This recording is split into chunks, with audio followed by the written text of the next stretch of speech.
In 2006, Casey and I were teacher's aides at Whitesboro High School, and that's when we would chit-chat with each other, and that's when he told me that he wanted to be a counselor and he wanted to help people and make a difference. We graduated that spring, and during the summer, that's when we really started dating. We saw each other every day. I had already known Kathy, and that's when I met the rest of his family. The summer after Casey and Lauren graduated, it was a great, was the getting to know everyone. They just seemed quickly like a real item. We would have dinner every Sunday and play cards. And it seemed like we've always known her. And we just knew she was family from the very start. We would spend every day together, and within about 3 days of us dating, he told me he loved me, and I reciprocated it. I went to UT Austin, and then he stayed here at home at Grayson County College, and those were about a 4-hour drive. And within about 3 weeks, we decided that we miss each other so much and we couldn't, be without each other, that I would commute 4 hours there and 4 hours back just to come home, and I did that for about 6 months. By the end of the semester, we knew that it didn't make sense for the commute. So what I did is I actually left UT Austin and enrolled in Grayson College, and we decided to move in together at that point. Being at the apartment and living together, that really deepened our connection. We were always open with each other. We told each other everything, and then that's never changed. We were best friends, and I think that really helped our relationship to be as strong as it was. He went to Grayson College for about 2 semesters, and then he started working for his dad full time. But even when he was working for his dad, he still had that dream that he wanted to be a counselor to help people. He kept working for his dad for a couple of years. I worked part-time at a bank. Our apartment lease was coming up, and my bank manager told me, for the rent you're paying, you should, think about buying a house. So that's when Casey and I started looking, and we found a home, and we knew that it was big enough for when we wanted to start a family one day. So we got married 2 years later in Kathy and Dell's backyard, and there were probably 100 people there. It was a good wedding. It was a lot of fun. The look on his face, the look on her face, you just knew it was good. You knew it was right. We feel very blessed to have her in our family, and so happy for my son to be married to the love of his life. That was around the time the recession hit, and there wasn't really a lot of work with his dad. That's when he started looking into a different career path. Growing up, Casey heard a lot of stories about his grandparents. They were both motorcycle police officers. And then he also had a buddy that was in Whitesboro that was a police officer. So he talked a lot to him about what it was like to be a police officer and the different things that, it would take to become one. And that's when he decided that that was the career path that he wanted to follow, because he knew it was a way that he could help people. During his time at the police academy, he really liked one of the instructors from Gainesville. He put in an application there, and he got hired while he was still in school, and they sponsored him. He started receiving a paycheck, and they also gave him a vehicle to go to and from school. In June, he graduated from the police academy, and he was able to wear the Gainesville police uniform, and he felt so special wearing that. He was so proud, and I could just tell that it was just going to be something that he loved doing. I was working as a patrol sergeant for Gainesville Police Department when Casey came on as a rookie officer. I lobbied to have him assigned to my shift because we all liked him from when he was there on training, and I knew he'd be a good fit for our shift. And it didn't take long for Casey to get to know people because he was just so outgoing and just genuinely loved people.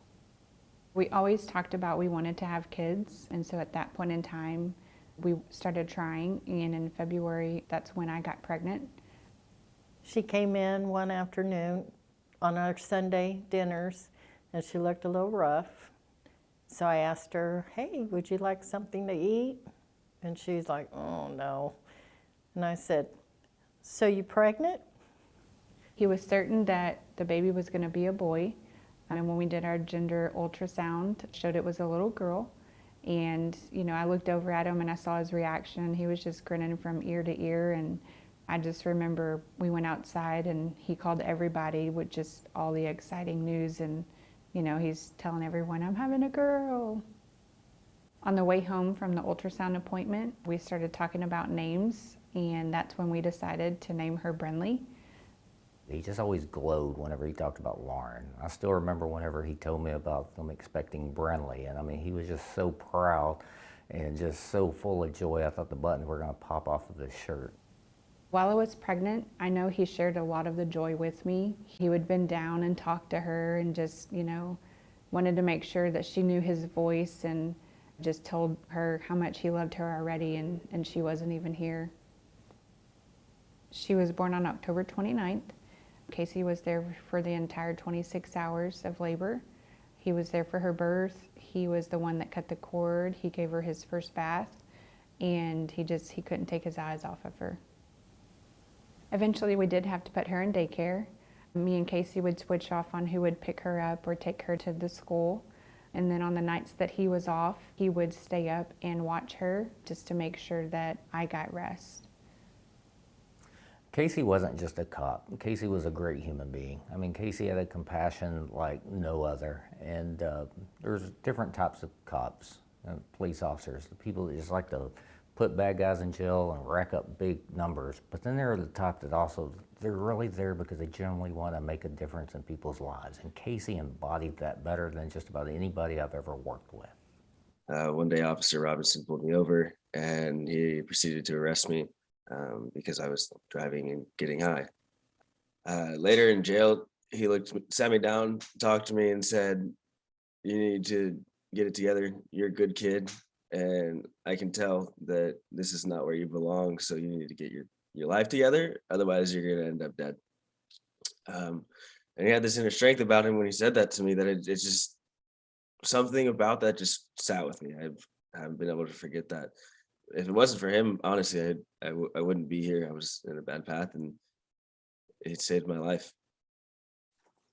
Somewhere in 2015, he received his active shooter training, and during that time, he felt that that was something he wanted to pursue more, to be able to help other people understand what to do in an active shooter situation. So that's when he went down to Austin and he earned his certification so he could be an instructor. Whether it be in a school, the shootings we have in schools, or in an office building, you have a disgruntled employee. Casey received that training and became an instructor for that training. That was another hat that he wore, another passion that he had when he showed up to us in Salina, and we wanted to take advantage of that. Casey was very confident, being the resident expert in that field, he had a lot of confidence, and he was able to train up our entire department, and he thrived in it. He was fantastic. He made it fun for everyone. That training, I believe, ultimately saved my life. A few months ago, I was involved in an officer-involved shooting with another officer, and I believe if I didn't have that training, or maybe such a great instructor, just a great person like KC, I wouldn't be here today. His training really got me through that scenario with no issues. Everything that he did, it was because he cared so much, because he did have a huge heart, and I think that's what gave him his passion developed his passion for a lot of his many hats, but one being the peer support group. If you take policing and just look at it from the outside, it's not hard to imagine how stressful our job is. Although it started off, him just talking with us, starting that peer support group, as he went to training and reached out to different peer support groups, started making more contacts, his network became bigger and bigger, to where, ultimately he ended up with well over 100 contacts well outside of Salina PD, people that were coming to him to talk to him about their issues. Around the same time, he was approached by the Gainesville Police Department administration to become a field training officer. They felt that he was experienced, he knew what he was doing in certain situations, and that he would be a good trainer. So that's when he earned his certification and became a field training officer. They actually train new and seasoned officers to be able to be ready and be on their own on the streets. He got to have a role in how a brand new officer is going to be an officer for the rest of their career. You're gonna go off what you were taught when you first learned to do this. And Casey realized the impact of that and how significant that is, not only for that officer, but for officers that one day that officer is going to train as a field training officers. So during her early childhood years, we always did everything together. You know, whether that be go to the movies, go to the park, local events. We always enjoyed each other's company. As a parent, watching Casey's role as a father and a husband, I was very proud. He was loving and tender, but yes, he also was very, very stern if he had to be. And the love he had for Lauren, for protecting of her, was very nice to see. In September of 2015, my dad passed away, and it was just hard to be here in the same area with all the memories. So we talked it over and decided to move a little bit farther away to Providence Village. That made Casey's commute about 45 minutes. So he started talking to Tim Hale, who he went to the police academy with, seeing about getting transferred to Salina because it was only a 25-minute commute. And he ended up getting hired and started working there in October of 2017. Casey would help anybody, and he didn't have to know you. In 2017, when Hurricane Harvey hit the Houston area and along the coast, I had a conversation with him and told him that I was planning on going down there on our weekend off and help people that I knew or whoever needed help. No more than a couple minutes of having a conversation with him, he said, "Let's go." So it quickly evolved from just the two of us going down there to help clean up, push brooms, you know, help rip out carpet or whatever we need to do, to a full-blown relief effort. Those drop-off locations, one will be here at the Gainesville Police Department starting at 8 a.m. to 8 p.m. Before we knew it, we had a semi to fill, and so we filmed a short clip at the PD asking for donations, and ultimately we were able to fill that semi in under a week. And we loaded up Friday around noon and drove it down to Hampshire, which is just north of Beaumont. It was pretty much as far as we could get with the amount of water that was still down there. And we unloaded and helped do what we could while we were in town for the weekend. In 2019, Casey and Lauren sold their house to come on the property with us, and we all got little RVs. And then that way, I had Brynlee every day. I saw her every morning, every night. We said good morning. When she started school, I'd go with them to take her to school and pick her up, or I'd see her afterwards. But I saw her every day. Brynlee would be up early and want to know if I was running the dozer that day. And of course I was. And can I ride Grandpa? Sure, but you have to tell Mom first. She needs to know where you're at, and we're going to be way out here. She always run back to the house and got permission, and then rode for the longest times. We did everything together, whether it be dinners, we had game nights, we saw and talked to each other every day, and you know, we enjoyed seeing them as much as they enjoyed being close to us and being able to see Brynlee, you know, their granddaughter, every day. In August 2020 is when Brynlee started kindergarten there at SNS Elementary. She enjoyed being with her friends and interacting and just the different activities they do in school. Around the same time she started school, we enrolled her in karate because she saw her dad do jiu-jitsu. We just kept her in it and she really excelled. For her 6th birthday, we had it at a bowling alley arcade. She had so many friends that came and they had such a good time. There was cake, lots of presents, and her and her dad would sit there and play air hockey together, and it was a really good party. By now, Casey had been on patrol for around 7 years. There was a detective position opening up in Salina, so he applied and he actually received it. One of the big reasons is he wanted to be home more with me and Brynlee and be able to spend more time with us, because this position allowed him to have a 3-day weekend and he was on day hours. Around the same time, Casey and I had thought about adoption. I had a pretty difficult pregnancy, but we knew we wanted more children, and just the stories that he had told me, really opened my heart. And he's always wanted more children because, there's kids out there that didn't have anybody, and, we had the means and the love to give another kid. And so we wanted to adopt and let Brynlee have, a sibling. We just didn't ever get the process started.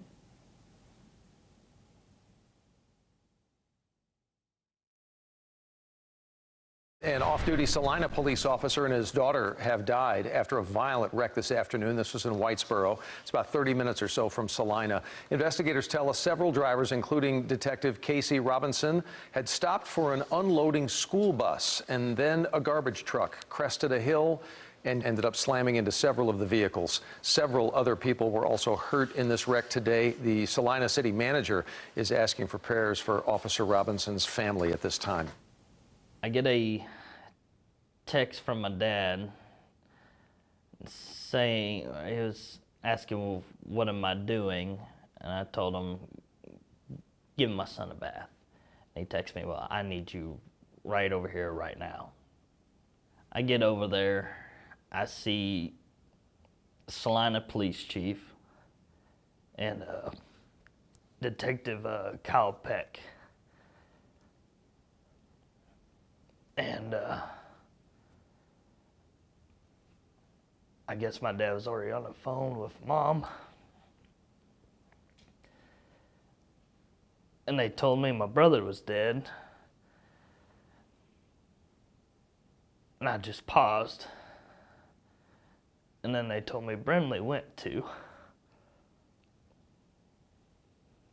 And that's when I just dropped to the ground.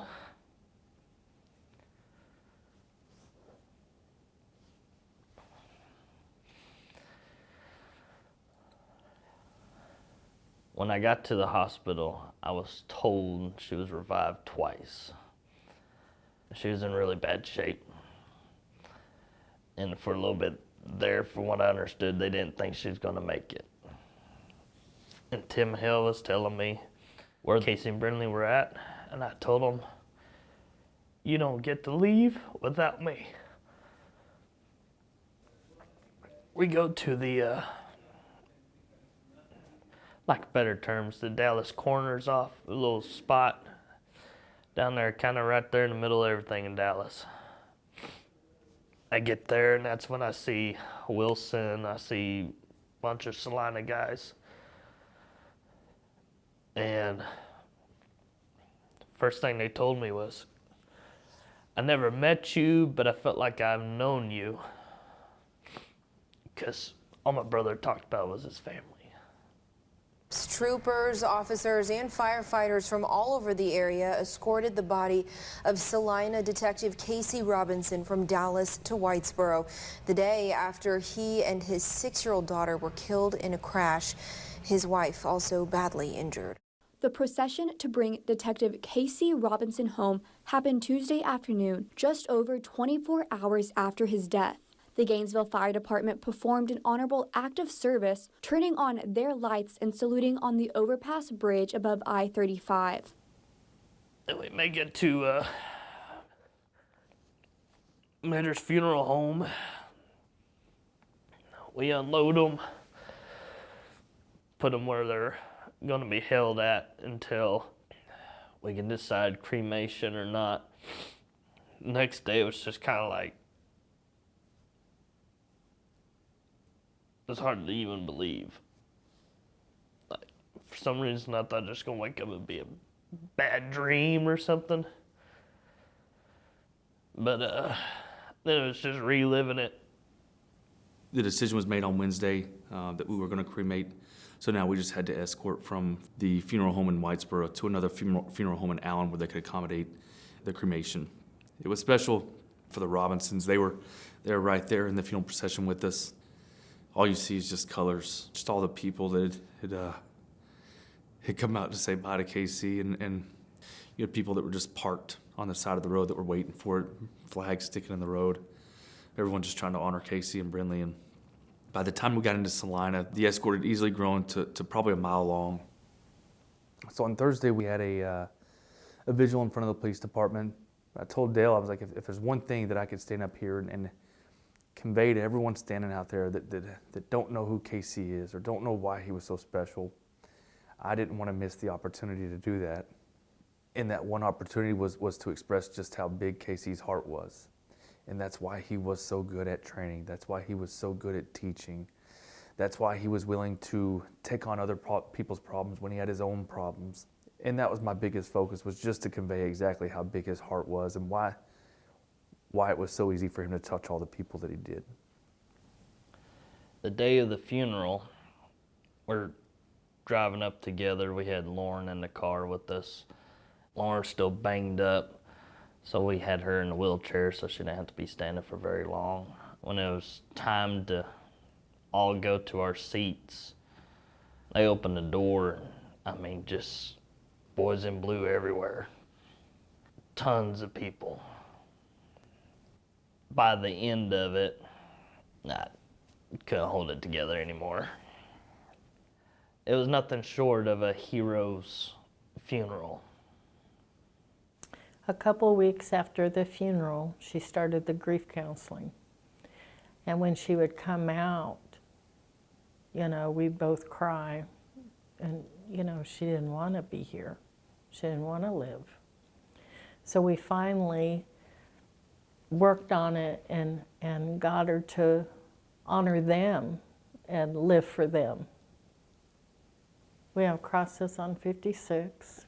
It's just a mile away from our home. And every day we drive by there to pick up my other granddaughter and back, where it's a constant reminder that the crash happened. Today we're all mourning the same loss. We have the same stories. We can try to help each other through, but most days we'd just like to hide under the bed. I haven't found the end of crying at all, and it just comes when it comes. You're just angry or sad because you're never going to continue that relationship. It stops there. You don't forget, it just stops. It quits moving forward. I know my wife feels the same way, but it's that every day, good morning, Dad. Good night. Good morning, Grandpa.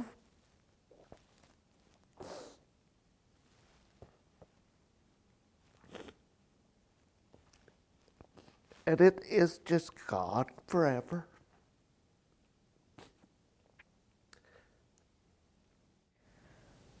So Casey was strong physically and mentally.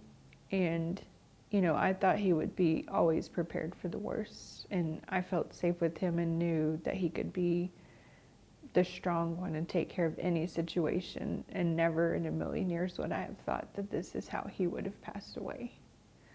You know, and especially my 6-year-old daughter. She had the world in front of her. And it was just gone in an instant.